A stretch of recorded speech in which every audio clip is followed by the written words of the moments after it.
Hi guys, നമ്മൾ നിൽക്കുന്ന നിക്കാഹിന് പോവാണ്. ഞാൻ വരുന്ന കാര്യം എനിക്കറിയില്ല, സർപ്രൈസാണ്. എൻ്റെ ഒപ്പം നോക്കുന്നുണ്ട്. എനിക്ക് ഇതുവരെ ഷോപ്പിംഗ് വേണ്ടി എത്തിയിട്ടാണെന്നുണ്ട്. എന്തായാലും നമുക്ക് പോയി നോക്കാം. ഞെട്ടിച്ചിട്ട് വരാം. ഞെട്ടുതാവോ കണ്ടറിയാം.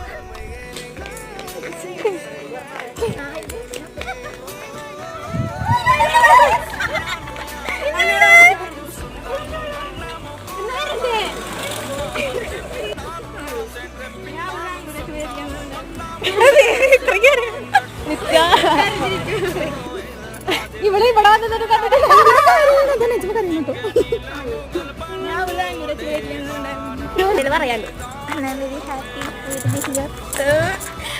കല്യാണമാണ്. കല്യാണം നിങ്ങളുടെ ഗ്യാങ്ങിലെ ഫസ്റ്റ് മാരേജ് നാളുണ്ടോ? ഞാൻ മാത്രമല്ല മുസ്ലിമായിട്ടുള്ള ഫസ്റ്റ് തന്നെ ഉണ്ടാവും. അതെ, വി ആർ ടു ക്യൂരിയസ്. നിച്ചോ ഞെട്ടിയാണ് ഞാൻ വരുന്ന പ്രതീക്ഷ നിന്നെ കരഞ്ഞ് പറ. എന്റെ സുഹൃത്താണ് കേസ്, സുഹൃത്തും